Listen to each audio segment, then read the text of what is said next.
कि जो आज उद्योग की स्थापना हो रही है आधुनिक मंदिर, लेकिन आज अगर कभी आप झारखंड अगर ग्राउंड रिपोर्टिंग के लिए जाएंगे तो मुझे लगता है पूरे भारत में एकमात्र ऐसा स्टेट है जहाँ के लोगों के साथ आज भी दोहन किया जाता है, दमन किया जाता है, उनका उत्पीड़न किया जाता है।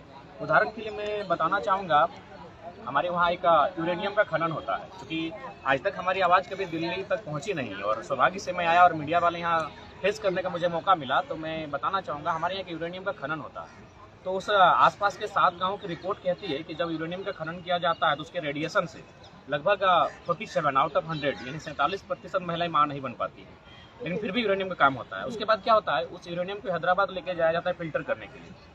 फिल्टर हैदराबाद में होता है और जो उसका बेहतर यूरेनियम बचता है उसको वहाँ प्रयोगशाला में भेजा जाता है, लेकिन जो कचरा बचता है उसको फिर झारखंड सप्लाई किया जाता है। यानी आप ये कह सकते हैं कि केला बाजार में खरीदा गया, घर आकर आपने केला खाया, छिलका फिर दुकानदार को वापस कर दिया, के साथ अन्याय किया जाता है। आप अगर कुछ पॉलिसियों की मैं बात करूं, जैसे कि अभी कोल्स की अगर बात करें तो झारखंड को जब याद करते हैं तो लोग कोयला राजधानी के लिए याद करते हैं, और मैं भी कोयला राजधानी धनबाद से आता हूँ। हमारे वहाँ 3 कोयला की यूनिट काम करती है, BCCL, CCL, ECL, और ठीक उसी प्रकार महाराष्ट्र में WCL काम करती है, मध्य प्रदेश में NCL काम करती है।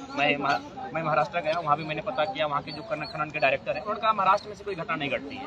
लेकिन एक सप्ताह पहले मैं एक ऐसी घटना में मुआवजा दिलाकर आया हूँ जहाँ 3 महिलाएं जो खनन के काम से नीचे दब गई थी। अच्छा सर, ये बताइए, आपने तमाम समस्याओं का जिक्र जो है वो किया है, झारखंड में किस तरीके की चीजें हैं और किन पॉलिसीज पे आप काम कर रहे हैं, किन चीजों को लेकर आवाज उठाई जा रही है। मेरा एक सवाल ये है, अभी आपने कहा देश की आजादी को 75 साल हो चुके हैं, देश में राज जो है वो 54 साल तक कांग्रेस ने भी किया। आज वही कांग्रेस जो है वो अन्य पार्टियों के साथ अलायंस में है, इंडिया अलायंस है। वहीं जो बीजेपी आज सेंटर में है और जो झारखंड में भी सरकार आ सकती है, मैंने ये कहूँगी नहीं आएगी, आज जो सरकार सेंटर में है, अब देखिए मौका है आप लोगों के हाथ में कि आपको क्या लगता है कि जो इंडिया अलायंस है, क्योंकि कहीं ना कहीं वो भी राज कर चुके हैं और किसी न किसी राज्य में सरकार चलाई जा रही है, क्या लगता है किस पर ज्यादा भरोसा है और किसे एज अ यूथ आप 2024 में इस बार मौका देना चाहते हैं? देखिए, सबसे पहली बात, हम लोग झारखंड में एक नई पॉलिटिक्स की स्थापना करने जा रहे हैं और उसका नेतृत्व हम लोग ही कर रहे हैं। उसी पर्पज से हम लोग दिल्ली भी आए थे जानकारी एकत्रित करने के लिए।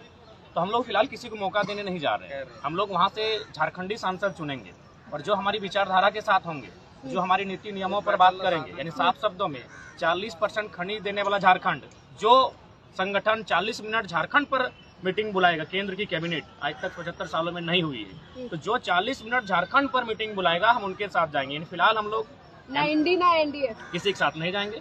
हम लोग अपने झारखंड के MP चुनेंगे जो दिल्ली में जाकर हमारी बात को रखे, हमारी पीड़ा को सुनाए, चीख कर सुनाए कि हमारे साथ किस प्रकार का अन्याय हो रहा है, हमारे पास किस प्रकार का शोषण हो रहा है और किस प्रकार हम लोग लगातार चले जा रहे हैं। आज जो हमारी समस्याओं को दिल्ली तक पहुंचाएगा, हम लोग ऐसे MP चुनेंगे और उसके बाद हम लोग तय करेंगे कि उसको किसको समर्थन देना है, इंडिया को देना है या NDA को देना है। मतलब अभी डिसाइड नहीं, कोई डिसाइड नहीं। हम लोग लगातार चले जा रहे हैं, लगातार हम लोग राष्ट्रवाद के नाम पर, भावनाओं के नाम पर, तो कभी विकास के नाम पर, कभी उद्योग के नाम पर, कभी कोल्स के नाम पर लगातार झारखंड का अतिक्रमण हुआ है, लगातार आज झारखंड को उजाड़ा जा रहा है। उसी का प्रमाण है ये जो लोग आप जिनका आज इंटरव्यू ले रहे हैं, बयान सुनेंगे, ये झारखंड के प्रवासी लोग हैं। चलिए और भी लोगों से भी बात करते हैं। देखिए आप अध्यक्ष फिर। हाँ जी।